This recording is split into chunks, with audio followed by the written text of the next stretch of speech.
5 rounds of Modern, 3 rounds of M12 Draft went by yesterday. The reverse today. 16 rounds now gone, which means we have a top 8. Brian David-Marshall, Pro Tour historian, you get to kick off with number 1, which means you get to do his name again.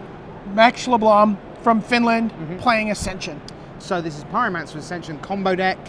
Get the 2 counters on, and then all your sorceries and instants. And lightning bolts and remanding things, and just like keep pointing at your lands and your spells until your opponent says, okay, you got me. Yeah, and eventually you start doing punishing fires for 4 and 6 direct to the face as a kill.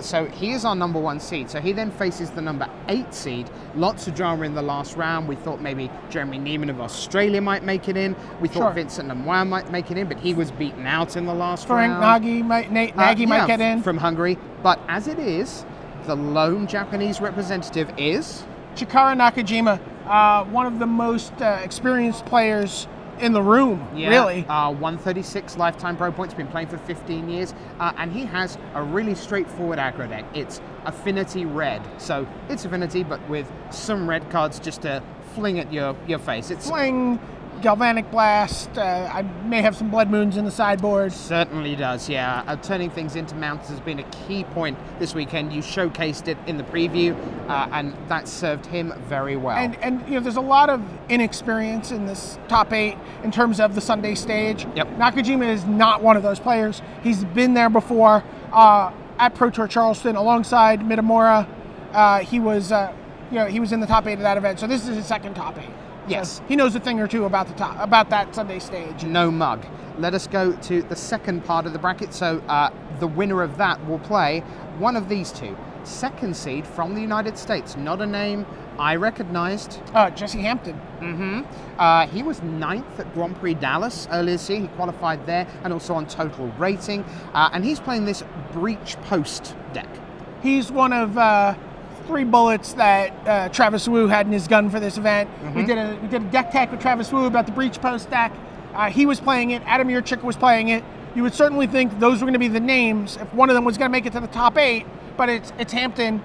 And Travis Wu couldn't have been prouder if he got in there himself. He was super excited, and we're going to get to see him put the deck into action tomorrow. Yep, well, we're not too far from New York. Maybe we can take a trip to the Hamptons later. We'll see how that works. But he has I'm really sorry, but then we have a very difficult matchup for him in terms of personnel, because he is playing Sam Black, Madison, Wisconsin. Team World Champion, of course, 2008. The king of public events for a while. Absolutely. You may remember him, first bursting onto the stage by winning a car at Worlds, by playing in public events. He has certainly become a very consistent finisher, a dominating force on the Grand Prix circuit, a master of kind of aggro control decks like fairies, but he really more or less did away with the control element for this event. And bad news for Hampton, because in the last round of the Swiss, Sam Black was stood a chance of being of getting into the top 8 if he won. It was a win and in situation, and he played Vincent Lemoine, a heartbroken Vincent Lemoine, who was like, no, I'm supposed to be able to draw in. And then in the second, Vincent lost game 1 very quickly, and in the second game it was just kind of like, all right, I play my second land for the game. I tap them. I play a Gruul Signet. He's playing Breach Post, the same deck that Sam's going to face in the quarterfinals, more or less. And Sam's like, oh, great, that doesn't tap for mana. Excellent. You've brought a knife to the gunfight. Oops.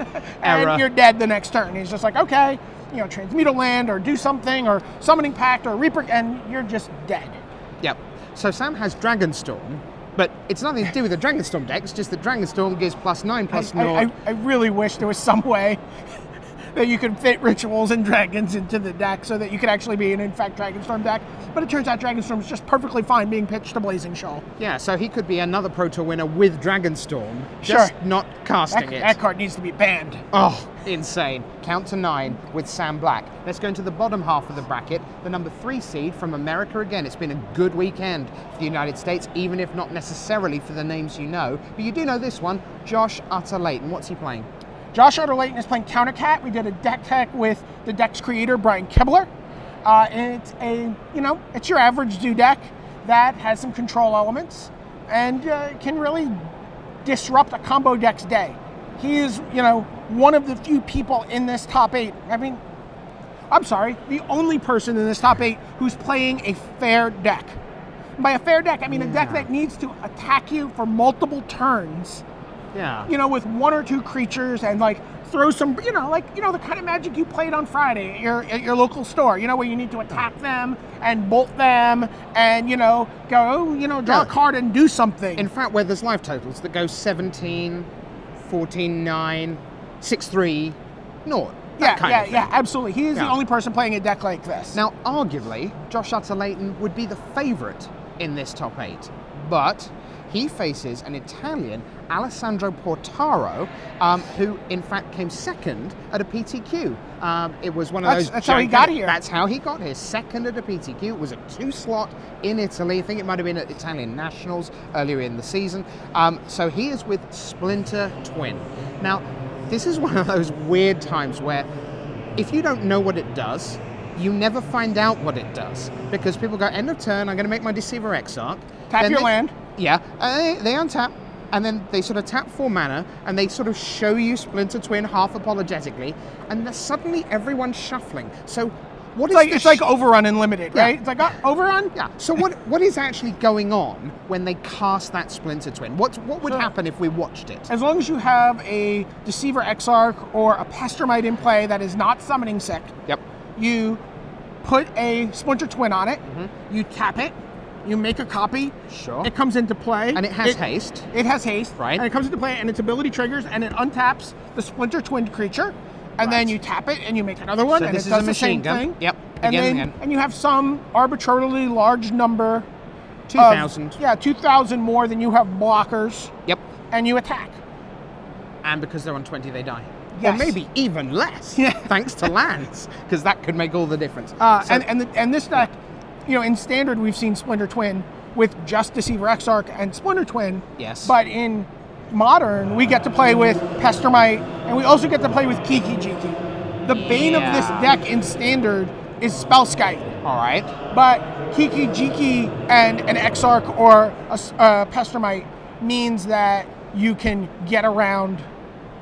All right. So the I'm sorry, not even a Pestermite. I'm sorry, it has to be a Deceiver Exarch and a Kiki Jiki, and you cannot Spellskite that ability. All right. So tomorrow, if we see the Spellskite out, if it's straight Deceiver Exarch and Splinter Twin, then you have to deal with the Spellskite first. Yeah. But if you get the Kiki Jiki out, boy, and the Deceiver Exarch, then they're in trouble. Yep. All right. So you're going to see a lot of Splinter Twin tomorrow because there's another deck in the 4th quarterfinal. This sees Samuele Estrati, again from Italy, playing the same pretty much Splinter Twin deck as his compatriot, Mr. Portaro. And he's up against Andre Prost of the United States, making his debut in the top 8, 9th at Grand Prix Rotterdam a couple of years ago. What's he playing, Andre? He's playing Pyromancer's Ascension. Right.